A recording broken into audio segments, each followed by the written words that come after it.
Welcome back to the Fitness, Wellness, and Longevity Podcast. If you are new here, we are all about optimizing the health and performance of the ageless athletes. So we have tons of guests from the medical, nutrition, and performance world. If you're into that type of thing, make sure you hit that subscribe button. In today's conversation, my guest is Dr. Sean Pastuch. In today's conversation, Dr. Sean and I cover a range of topics, including why you should be hiring a coach right now. If you are a coach, how you can improve your value and increase your revenue for your gym. And finally, the healthcare paradigm as it is now versus where it is going to be in the future. If you like this podcast, make sure you subscribe, rate, review, share it with your friend, and enjoy this episode of the Fitness, Wellness, and Longevity Podcast featuring Dr. Sean Pastuch. Sean, how you doing today? I'm doing great, Sean. How are you? I'm doing very well, man. So I've done some deep dives into a little bit of your background, and one of the things that came across, and this may come as a shock to you, that I was idolizing Long Island wrestling back in my high school days. And when I heard that you were a 103 pounder, and most likely you were in Nassau County, so that's Section 8, I imagine, right? Yeah, man. So Section 8 wrestling, dude, I idolized that wrestling like they were heroes to me, man. So to hear that, number one, how does that feel? Interesting, because I was my biggest athletic regret as an adult is giving up wrestling for the basketball team. Is that right? Well, you know what it is? I was 103 pounds. I didn't find wrestling until 7th grade. Mm-hmm. And the kid in front of me he took 8th place at national freestyles. And when you weigh 103. By the way, who was that? His name was Cliff Smith. Okay. I want to say that I remember that name because I used to go up to the New York State Championships every year and watch because I was, that far into New York State wrestling. But go ahead. I guess you got the competition was a little steep. Well, when you're 103 pounds and the kid in the same weight class as you is 8th in the nation and has been wrestling since like 3rd grade, and you've been wrestling since like yesterday. Uh-huh. It's difficult to go into practice every day and just get your ass kicked. And then, if I'm being honest, as a freshman in high school, I started asking myself, like, do I really want to be a senior wrestling JV? Yeah. Because if for people who don't know wrestling, it's like there are weight classes and there's one varsity athlete at each weight. Everybody else is wrestling JV. And my ego could not handle that at the time. Not to mention, I had been cut from the basketball team from 7th grade through 9th grade. And I had a point to prove. Mm. And so once I made the basketball team, I was just like, I have no reason to just go get beat up in wrestling practice anymore. So what do you take from that experience now sitting here today? And I know this is exactly how you thought this podcast was going to start. Exactly. When I thought about this before I came on, I said, Sean's going to ask me about Section 8 wrestling in 9th grade. What I take from that experience is to pause before making decisions and to identify if a decision is being made for an emotional reason or for a pragmatic reason. And sometimes it's okay to make decisions on emotion. The question is that emotion in alignment with what you want? And that's sorry, go ahead, Sean. If I go back to 9th grade, the answer would have been yes. The truth is I would have done it all again the same way, despite the fact that I regret it now, because I needed to prove to myself that I could do that. Yeah. And that's actually a great segue into our actual conversation here, which is, we're not talking about single legs, double legs. Oh, I mean, we can go down that road if you want, my man. I think we'd have about like -6 subs after that. But what I really wanted to get into here is taking that type of mentality and bringing that into the gym, because I think a lot of individuals say they want to get better, but not a lot of individuals want to be wrong. And I think that's something that we see in many different ways in society these days, but it's become apparent in my mind that a lot of the times that when an individual comes to me for advice, for help, whatever, there's a part of them that says like, this is my problem and I want you to tell me that I'm right. But I would say 99% of the times when someone does that, we're going to lead them in a different direction. So taking from your experiences, and maybe obviously you've worked with thousands and thousands of athletes at this point, what is your perspective now as individuals come to you And in the specific context of I'm insufficient, not optimized, and I want to optimize my fitness. So I'd like to give some context for that before I answer, if it's okay. For sure. For people who are listening who don't know, my background the most recent part of the background that's relevant to what we're going to talk about right now is I owned a clinic and a CrossFit gym. And my clinic became famous for CrossFit Games athletes, Olympians, professional baseball players, and other elite performers flying out for an evaluation and then getting remote program design to accentuate what their coach most needed out of them. So athletes like back in the day, Noah Olson came in because he was dealing with back pain. Rich Froning because he had knee pain. Samantha Briggs because she had neck and shoulder and knee pain. You name them, we worked with them. And that includes masters athletes also. We worked with Mary Beth Pajamides, who won the CrossFit Games like 5 times. Amy Mendelbaum was the first masters athlete who we worked with, and she had been a games competitor year after year. What I would push back on what you suggested as far as our experience goes is the reason why when an athlete comes and says, this is what I want to improve upon, and a coach says, well, this is what you need to do differently. The reason why the athlete oftentimes says, no, or I don't understand, that doesn't make sense to me. And then the coach says, well, you need to trust me. This is what we need to do. The reason that happens is because the coach fails to understand that in order for an athlete to make a decision, the decision to train differently, to sleep differently, to prioritize different foods, to deprogram certain exercises that they thought they needed to work on more often and program exercises that they didn't think they needed to work on, or whatever have you.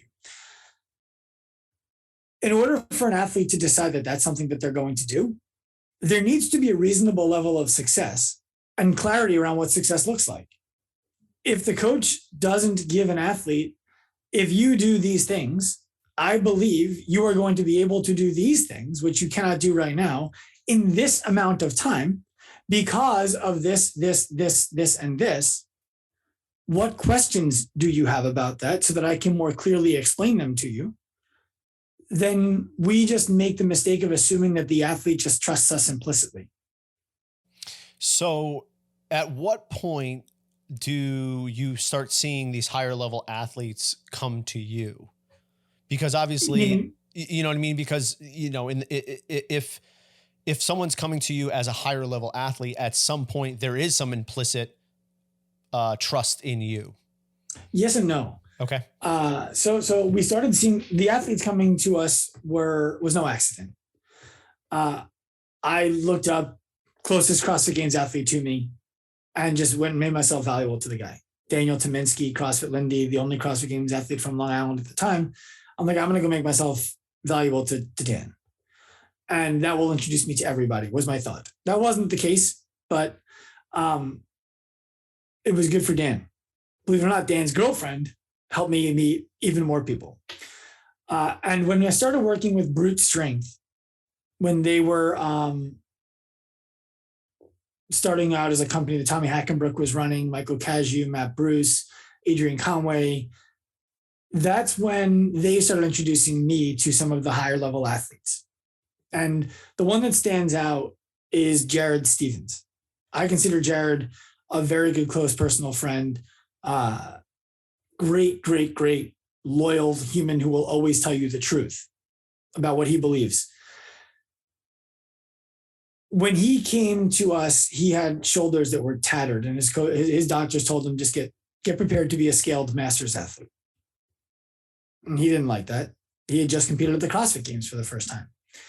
So he really had no choice but to kind of take a chance on the crazy stuff I was asking him to do.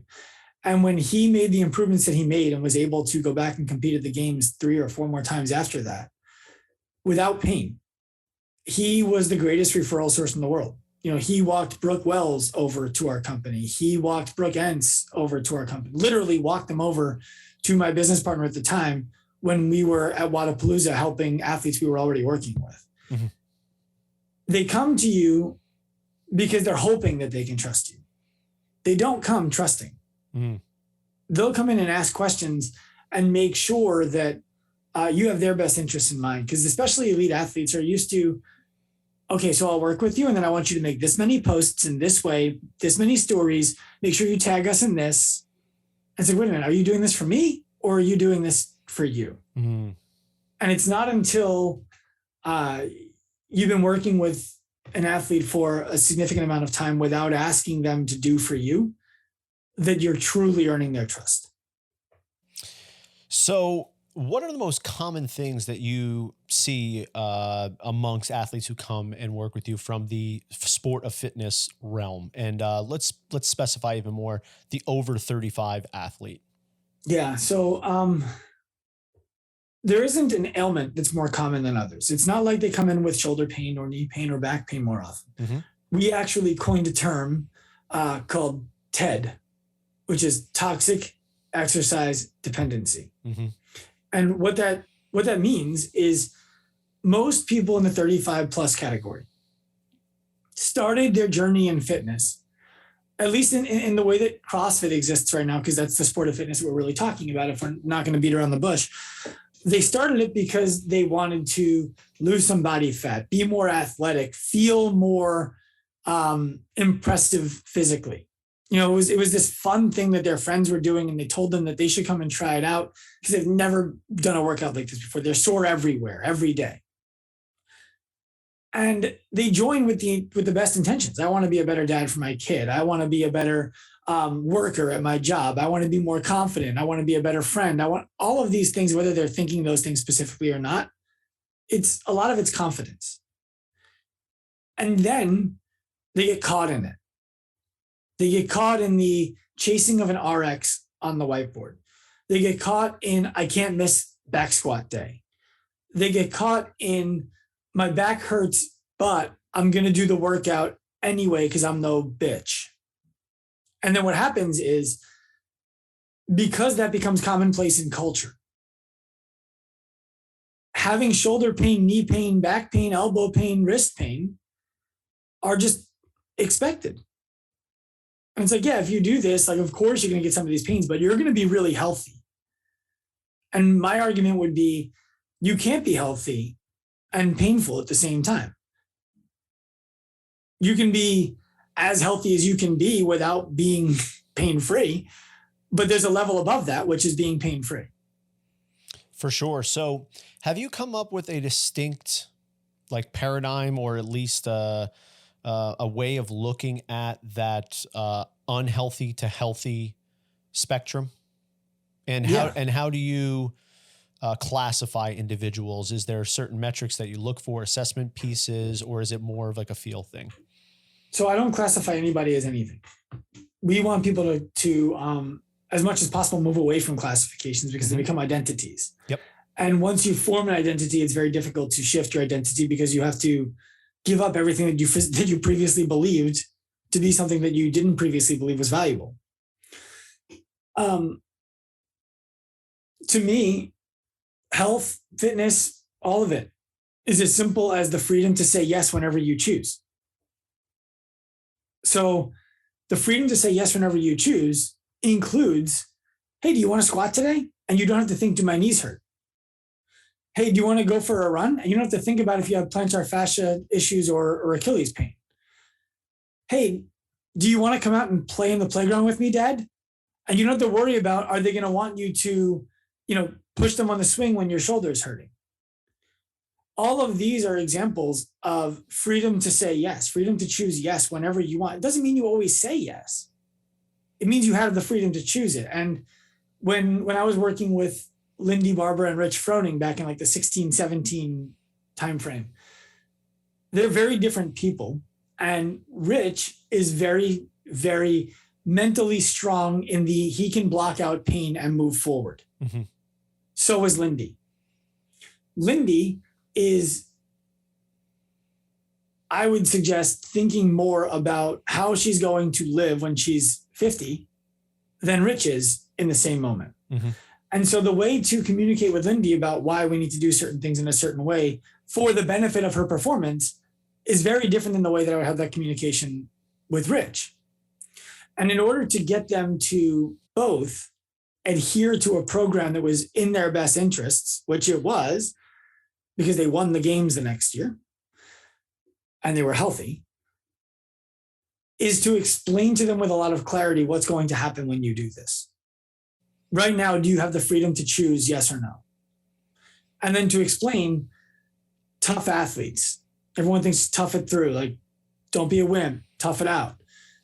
Tough athletes are the ones who can make tough mental decisions, not tough physical decisions. Mm-hmm. I was always curious, obviously, that there's very high level therapists and, coaches that work with athletes. Mm-hmm. And I think, I would also consider you one of the best storytellers / articulators. You can articulate the message very clearly and you can keep people in the tent. Not only from the content that you create, but just even in this conversation, you're very clear and distinct in terms of who you are and who you want to work with. How does the conversation go? Because you no longer work with Rich and Lindsay, right? No. Rich and Lindsay no longer need our services. Exactly. Okay. So how do those conversations go? Because obviously there's a part of you that most likely goes, okay, like you're just end up going to having these problems again down the road like this. There's no, you know what I mean? Do you have that within you, or are you at a point now where you're like, I let go of people as soon as they don't want to or don't need my services anymore. You know what I mean? Because I think that there's part of I think every great business person / gym owner, et cetera, who can continue to tell the story and keep people within that community. And then there's that fine line of like, yeah, that's it. We were going to let them go. How do you distinguish the two? We aim for want over need. And what I mean when I say want over need is I see advertising from a lot of companies in all kinds of spaces that lead with fear, that lead with scarcity, that lead with without us, you're going to have all of these problems. And what I've always thought when I've seen ads like that is if that's how you acquire the client, and every month you're effectively reacquiring the same client to decide, yes, I want to keep doing this. How do you keep them without also keeping them scared? And I don't ever want to be thought of as a business that needs to keep people scared in order to keep people. So whether it's a team member or a client, we aim for the scenario in which we tell them, you no longer need us. If you want us, we would love to continue working with you. When it comes to working with a high-level athlete like a Lindy, a Rich, anybody at that level who's competing to win the CrossFit Games, what we ask them to do can be emotionally difficult because they don't only have to think about their capacity. They now have to start thinking about, okay, I need to squat with this tempo to get rid of my knee tendon issue. I need to avoid rowing because the repetitive cycling of the row with my knees, even though it doesn't hurt while I do it, is going to make my knees worse. And they have to be ready to deal with, is my rowing capacity going to fall off? And no, the answer is no, long-term, but short-term, the answer is yes, and you're going to have to build it back up. So it comes a point in most competitive athletes' lives where they understand, because we're educating them as we work with them, what the telltale signs are that you are trending back towards injury again. And they have the education because we installed it in them to head it off if they should choose. And look, there are clients who we work with who they leave, they come back, they leave, they come back. Or athletes we work with who never leave. And then there's clients who we work with who leave and we have great relationships with them and they don't come back. Mm-hmm. Jared Stevens is a great example. I talked about him earlier. He's one of my good friends. And he isn't competing at the CrossFit Games level in CrossFit anymore. He's not interested in that. The amount of work that it takes for him to live a life that we would be helping him design isn't worth it. Now, there are thousands of everyday athletes who find themselves working with us because they can't enjoy what they used to enjoy anymore. It used to be fun to go to the gym. Now it's, do I have my wrist straps, my knee sleeves, my lifting shoes, my weight belt? Like, do I have to get there 20 minutes before, do my warm up before the warm up? And I got to be able to stay 10 minutes after. My wife is giving me a hard time. All of that starts to happen. That's when athletes start coming to us. Yep. Because we are the company who can help them to get out of pain without going to the doctor or missing the gym within their regular lifestyle. And those people stay with us the longest because it's just a more effective way to get the same stimulus and the result that they couldn't get before. In your experience, those who come to work with you, is there a clear distinction in terms of the needs of the competitive athlete versus the recreational athlete? They are so different. It's like coaching a basketball player versus a baseball player. Wow. I think that when Greg Glassman said the needs of a human vary in degree, not in kind, or I'm paraphrasing. No, that's pretty much it. I think he's right. But when the degrees become so vastly different, the entire plan becomes vastly different. In other words, the difference between digging a hole in the sand on the beach with your kids and digging a foundation for a skyscraper, they're both holes. For one of them, we might want to bring some heavy equipment in. That's what it's like to program for a Rich Froning, a Christine Cullenbrander, as compared to programming for you, Sean, no disrespect. I mean, I'm pretty great, but go ahead. I'm sure. The reason for that is I'll give you a real life example that we're going through right now with an athlete whose name everybody would know, but I haven't discussed with him sharing with the general public that we're working with him. So I'm going to keep his name silent. And the reason for that, so people know, is when you're a games level CrossFit athlete on or near the podium, or even not, whether it's real or not, there's a perception that if everyone else knows I have an ailment, they have an edge on me psychologically. And I don't want them to know I have an ailment. So when we were working with 40 athletes at the games in 2016, 40. That's a nightmare in my mind. my Airbnb was like a triage clinic. So I had like 20-minute appointments and athletes were staggered with 10-minute gaps in between so that they wouldn't know which athlete came before them. Yeah.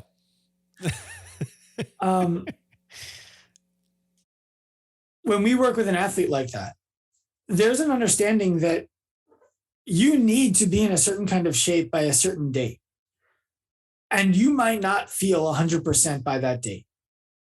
These are the rules that you're going to follow to determine if what you're doing is deteriorating your physical condition as compared to if this is the worst your physical condition is going to get from doing this exercise. A person who just wants to be able to squat without knee pain or run without back pain or go overhead without shoulder pain, those rules are out the door because it's unacceptable for you to deal with that kind of discomfort. It doesn't satisfy the goal that you're coming with. So when somebody goes to a doctor, for example, they say to the doctor, I have back pain when I squat heavy. Why are you here? My back hurts when I squat heavy. Okay. Or God forbid, when I clean heavy. And the doctor says, how often do you clean your house? Right? And they're like, no. It's a weightlifting movement. And then they say, okay, so here's what we're going to do. Here's a muscle relaxer, anti-inflammatory that should reduce the pain. The person who goes to the doctor needs to be able to say, it hurts me when I squat, and I want to be able to squat without pain. Can you help me? Because that precludes a doctor from making those recommendations. Mm-hmm. It's not what the person is there for. They're not there to avoid squatting anymore. They're not there just to get out of knee pain. They're there to be able to squat without their knee or back pain. Can you do that? A responsible doctor will often say no. when I'm working with somebody who is a perennial CrossFit Games athlete or an Olympic medalist or a professional baseball player, I might tell them, your knee is going to hurt all season. My goal is not to get you out of knee pain at all. Mm-hmm. My goal is to make it so that you can compete this season at a high level. And then in the off season, we'll reduce your knee pain. I would never do that with somebody coming in who's just like, yeah, I joined the gym because I want to be a better example for my kids and have more energy going up and down the stairs and doing activities. And now my knee hurts because I squat every day. Different. Yeah, for sure. So what came to mind here was the current model seems obsolete in terms of, I would say, an active population who is looking to not only, I guess, increase the width of their activity, right? I know, in the last, let's say 50 years in this country, going to an LA Fitness, jumping on an elliptical, getting the back by, chest try, it's worked, right? But I think this whole functional fitness thing is throwing a real monkey wrench into the healthcare system. So my question for you, as somebody who's been around it, not only as a chiropractor, but now on the, the functional fitness paradigm of the newbie all the way to the world-class athlete, what do you predict in the next 10 to 15 years this thing looks like? It looks like us. It looks like what Active Life is doing with clients. And I'll tell you why. When I owned my CrossFit gyms, everything in the world to me was CrossFit. I was a personal trainer for 15 years and everything I used to do was wrong as far as I was concerned. Now that I've been able to pull out and look at everything, there are elements of CrossFit that are irreplaceable. Like that are just totally irreplaceable. Examples of that are the intensity with which people work. Mm-hmm. You will not get the results that intensity drives without intensity. Mm-hmm. There's a time at which it becomes too much intensity. That was going to be my follow-up question is, does the general population need that much intensity? Well, it's too much and too frequent. Yeah. And, when I started working with bigger commercial gyms, because now as we've helped over 10,000 people get out of pain without going to the doctor or giving up their active life. When you do that, coaches start asking, how can I do that for my client that you're working with from New York? I live in California and my client's working with you instead of me. How does that happen? You start teaching coaches. Coaches start making very legitimate incomes, 6-figure incomes to coach in a CrossFit gym because of the personal training that they're doing. And then gym owners start asking about it. And then we started teaching gym owners how to do the same thing for their coaches in their community. We've expanded from that into commercial gyms like Gold's Gym, for example, Hollywood, a local club by me here. They want their personal training department to reflect the values that we impart on trainers who work in micro gyms, CrossFit gyms. It wasn't until I made a site visit to one of our more recent client acquisition gyms, Newburgh, New York's Gold's Gym, until I realized this is 75,000 square feet, 10,000 active members. 6,000 of those 10,000 regularly come to the gym. The notion that the gym doesn't want them to come, pardon my French, is bullshit. For them, they want their members to come. They incentivize them to come. Functional fitness has not thrown a monkey wrench into that gym. What it's done is it's allowed people to go and taste it, realize that's cool. I don't want to do it every day. And then they come back to Gold where they can pay $49 a month instead of $150 a month. Mm-hmm. And they bring with it what they want. They're on someone's program. They're on Lori Christine King's Paragon Performance Program. They're on, someone's program, and they're doing it in the Gold. Yep. That's when I realized functional fitness like CrossFit has a very valuable place in the landscape. It isn't the landscape. Mm-hmm. There are very healthy people doing Pilates who have never touched a barbell. Yeah. They don't have the body I want. They don't perform the way I want to perform, but they perform exactly how they want to perform. They have the body that they want to have.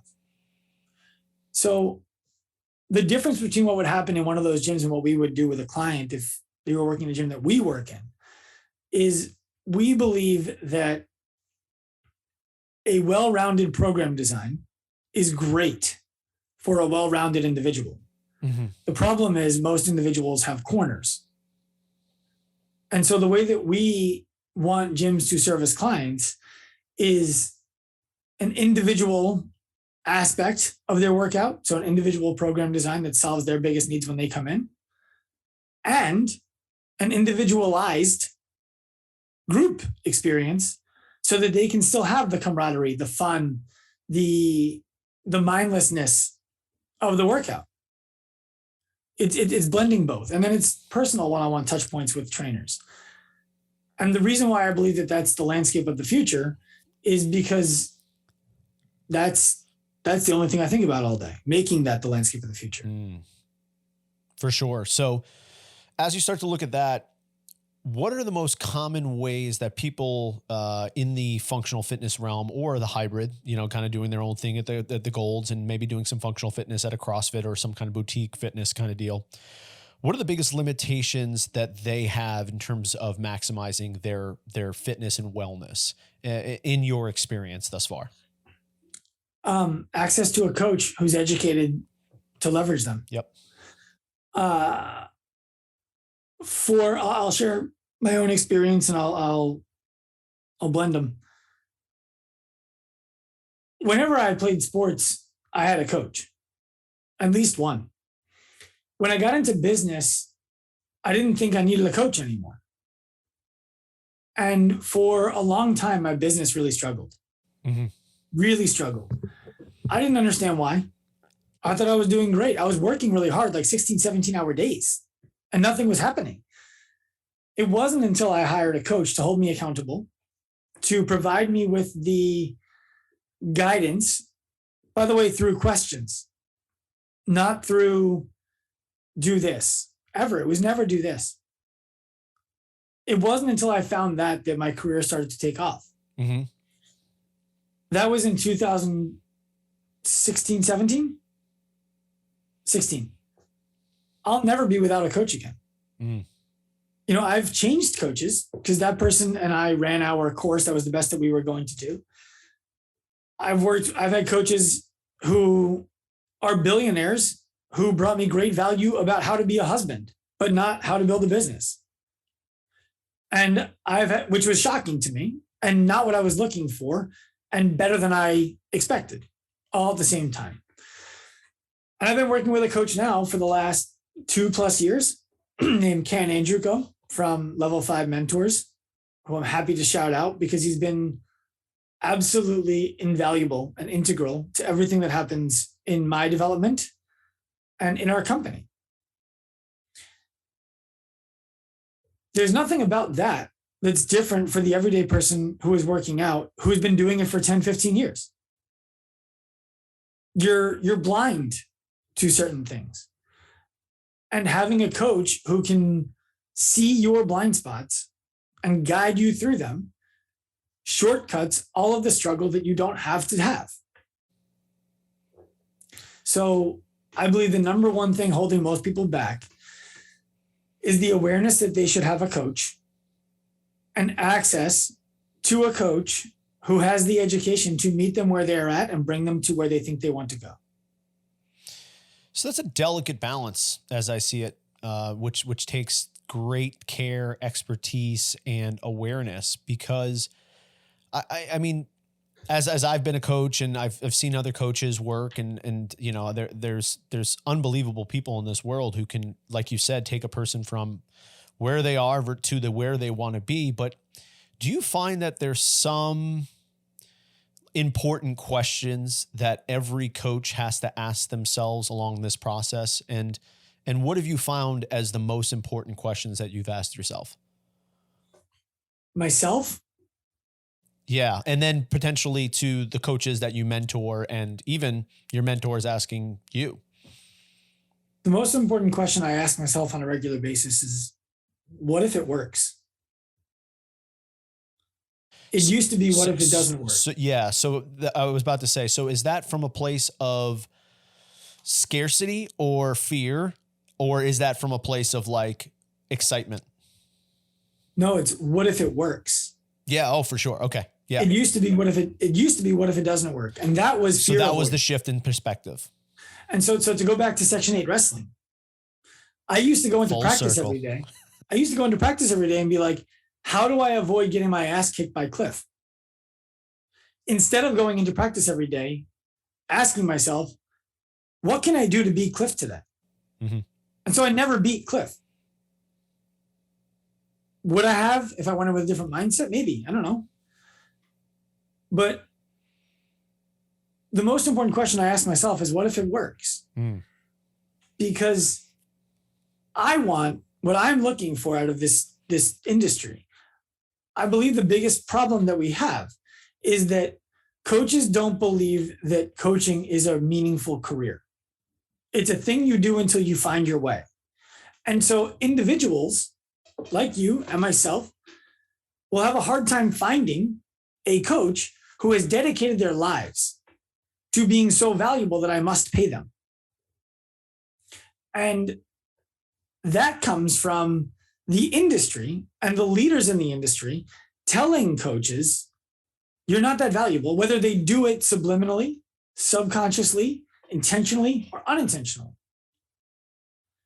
And when we do that, we neuter the opportunity for fitness to elevate to become what healthcare needs to be. Because there's no incentive. It goes back to, why doesn't the athlete do what you asked them to do? We've stripped all of the incentive out of it. Mm-hmm. So when we work with a coach who we want to elevate to become a professional, mm-hmm. we work with them for 18 months. They don't get to take our education for a weekend and call themselves ready.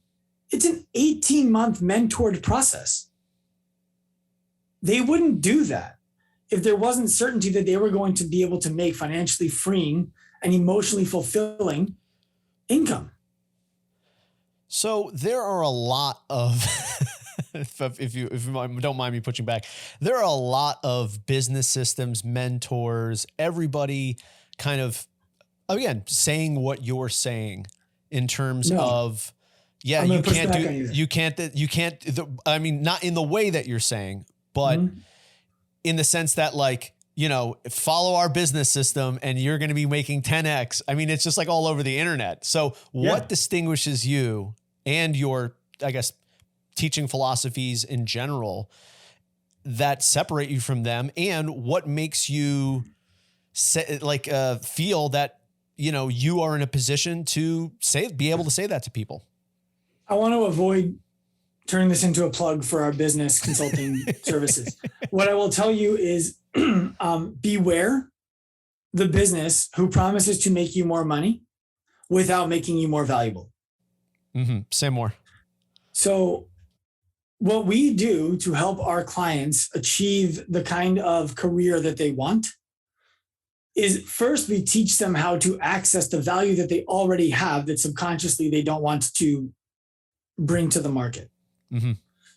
That's pointing out to them that there are already problems in their gym, that the solutions that they're providing are not solving, and that they are very capable of solving those problems today, but it won't happen unless somebody pays them for it. Can you give me an example there?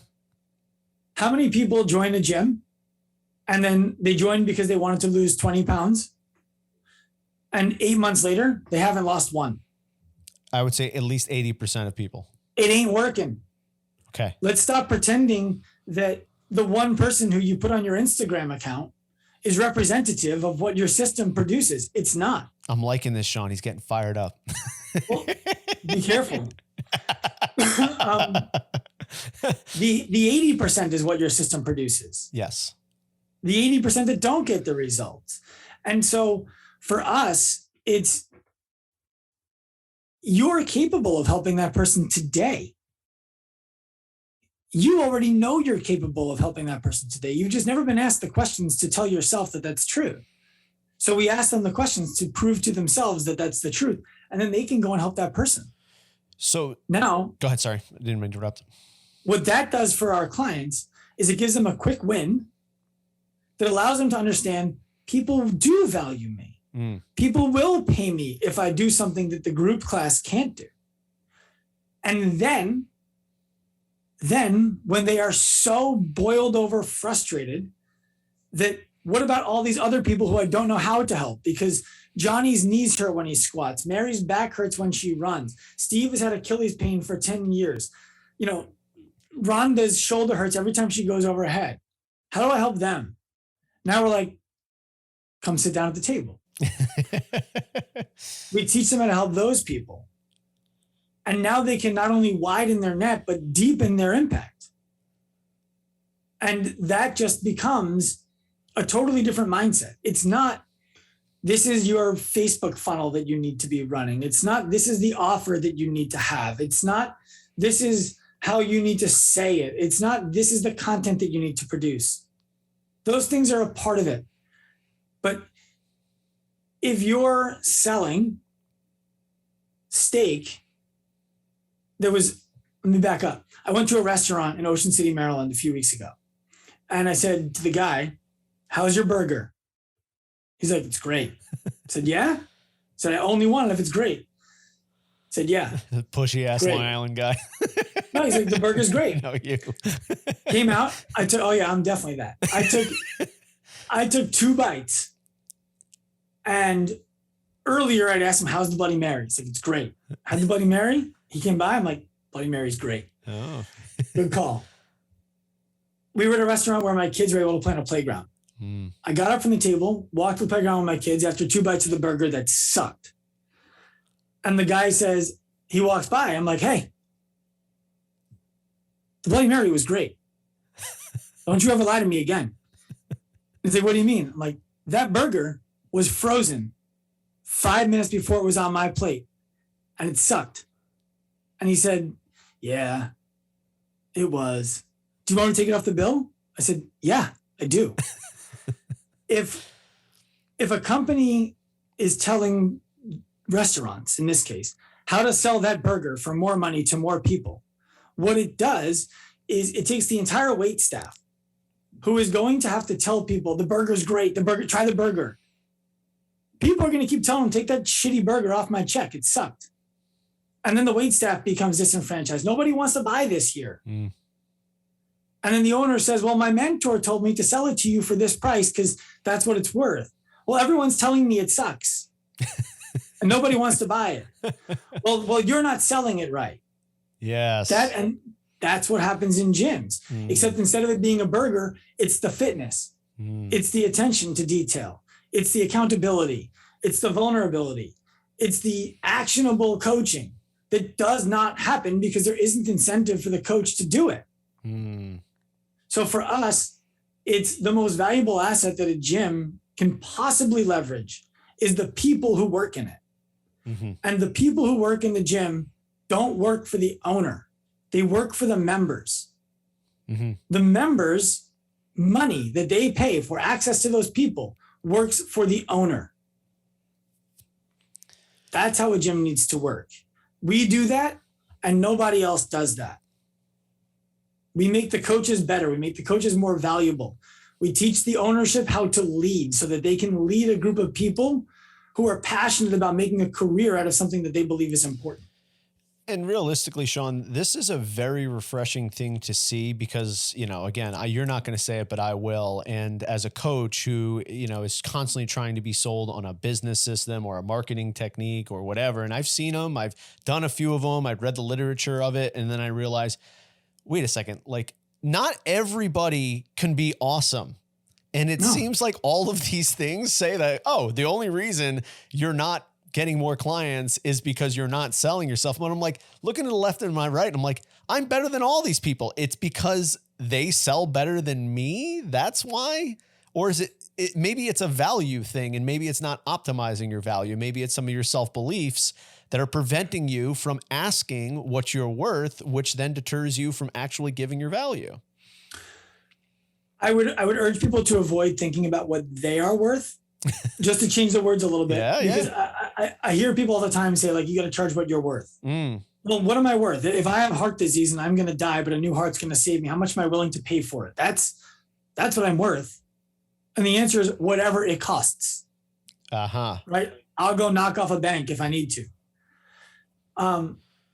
You need to be asking yourself what the outcome of your services is worth. Now I have a question. Different. I have a question on that though, Sean, because I guess one of the fears that I have is that there's people who are quote unquote more qualified to do those things. I mean, you're a chiropractor. You've done years of actual going to school and doing that hard work. And then there's, Joe Blow down the street who read every, Facebook post, YouTube video, blah, blah, blah. And he says, well, I'm an expert at this stuff. And he has 100,000 Instagram followers. You know what I mean? What's your pushback? What's your play there? Great question. Everybody is perfect for somebody. My wife, thank God, decided to marry me. Yep. Somebody else wouldn't be as perfect for her and somebody else wouldn't be as perfect for me. Would she leave me for Jeff Bezos because he's loaded? I don't think she would. We could ask her. I don't think so. Don't ask her. I mean, when you flash billions, man. Right. But the point I'm making when I say that is not everybody in the world needs the kind of service that I can provide or that our team can provide. There's a continuum. If somebody has a torn ACL, I can't service it, neither can my team. They need to be going to an orthopedist and getting that repaired. And after the repair, our team can't service them, and neither can I. They need to be with a physical therapist. And after physical therapy is over, the physical therapist is going to say, great job, ease back into it. And that's when a person looks at a physical therapist and says, what the fuck does that mean? And that is where, frankly, when that person walks into a gym, the coach is ill-equipped to do anything with it. We educate coaches to be the exact person who solves that problem. Because that problem goes both top down and bottom up. There are people who are not really a fit for physical therapy. If your knee only hurts when you're squatting 200 plus pounds, physical therapy ain't it. They're not gonna be able to reproduce that in their clinic. They're not gonna get reimbursed by health insurance for that. If you only get shoulder pain when you're hanging from a pull-up bar, physical therapy ain't it. Getting a weekend certification and working with hundreds or thousands of coaches over years isn't making you credible to work with that kind of client. That's what our education does. So yeah, that person online has 100,000 followers and they tell everyone in the world that they're an expert and they spend thousands of dollars a month to acquire more clients. The person standing across from you doesn't care. That's why they're across from you. So that's your opportunity. For sure. So I want to wrap this up here, Sean, and I want a hot take. Okay. Cause you were in the CrossFit realm, in the trenches. Like you said, you got a triage center at your Airbnb at the CrossFit Games. Where do you see this type of service within the sport of CrossFit? Because what type of service? Where you are now that person who is keeping the wheel spinning on these athletes. Obviously, I imagine I actually met you back in 2017, 18 at the games. We were just chilling in the Masters area. I think it was you and maybe your partner. And, in passing, because I think we were just sitting there wasting time between heats or athletes, et cetera. And I remember seeing you guys and I go, damn, they're working with a bunch of athletes here, and that has grown exponentially over time. So what's next? Where does this go? You know what I mean? Is this every athlete has a whole line of different type of practitioners that they're working with, nutritionists, et cetera, or is this kind of one of those things they're coming when they're hurt and then they leave? And then, but where do you see this? I would love for what we do to be a resource for athletes like that, and for what we do to focus on people who are not athletes like that.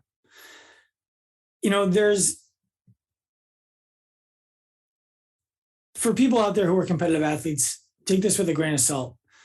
It's much less inspiring to help an elite athlete become even more elite than it is to help somebody who feels like they don't fit anywhere in the fitness landscape to fit and change their life. Mm-hmm. So where what we do fits in the long term is, I believe right now, every gym, if they're honest with themselves, is losing 2 members a month because gym just isn't valuable enough for those members anymore. They're either dealing with aches and pains, they're not getting the results that they signed up for, it's not fun, whatever the case might be. We serve those people. Mm. And we serve the people who look at the gym and say, I can't join. I need to be fitter before I join that gym, or my shoulder hurts. I could never do that. It hurts just to watch. Or the people who are still in the gym and have lost 80% of their enthusiasm for it because it's just so difficult to be there because of the aches, the pains, the plateaus, the frustrations. That's where we go. And the ultimate goal of that is that we are an extension of healthcare. We don't need doctors to tell us what to do. We don't need health coaches to tell us what's okay and what's not. We can educate today's coach to be tomorrow's professional so that what they do ends right where what the physical therapist today does starts. When we do that, we will have changed what fitness looks like altogether and what the value of it is. There will be careers in it. People who currently are being unfulfilled by it will be fulfilled. We still have a 42% obesity rate and 67% overweight rate. What are we talking about? We're not doing a good enough job. We're doing a good job for the people who need us the least and who are most comfortable coming in to get it. When I see what comes out in that Facebook group that you and I are in together, mm-hmm. It both excites me for what opportunities exist to help a group of people who are being overlooked.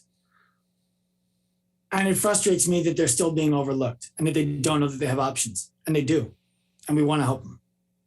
For sure. And obviously that could be a conversation also for off camera as well, because I know that we definitely have some overlap there in terms of our thinking that I think is an important conversation to have. So there's nothing I wouldn't say to you on camera, just so that you know. Of course there, Sean. I absolutely know, but we are short for time here, and I don't want to we'll get too far down the rabbit hole and end up having a Joe Rogan length podcast here. So maybe we'll have to shelf it for next time. All I want to be clear of is nothing's off limits. I'll go wherever you want. Absolutely, brother. I appreciate it. But that's all the time we have for today. Sean, if someone would like to work with Active Life RX, what's the best way of doing it? The easiest thing to do, if you're listening to this podcast and you want to work with us, is come to my personal Instagram account right now at Dr. Sean Pastuch on Instagram. Both of our accounts are linked in my bio. And if you don't know which one you should be going to for help, you shoot me a DM and I will connect you directly with the person on our team who can best help you. Well, there you go. And if you are a coach listening to this and they want to learn more about how they can add value to their clientele, how can they do that? Same thing. I love that. You're the one-stop shop, man. You know what? I could explain, the individual who's dealing with aches and pains and wants to feel better should go to Active Life RX. The coach who wants to be able to make a career should go to Active Life Professional. But I'll just triage it for you. And I love talking to people. Love that. Sean, where are you phoning in from today? Long Beach, New York. There you go, my man. Sean, Dr. Sean Pastuch, thank you so much for your time today, brother. Sean the Floch, you're welcome. Later, dude. Thank you again to Sean for coming on today's podcast and sharing his wealth of knowledge in the performance and health world with us here. If you'd like to learn more about Active Life RX, hit them up on Instagram or visit their website, activeliferx.com. Thank you so much for listening to today's podcast. Make sure you subscribe, rate, review, share it with a friend, and we will see you next time with a brand new episode of the Fitness, Wellness, and Longevity Podcast.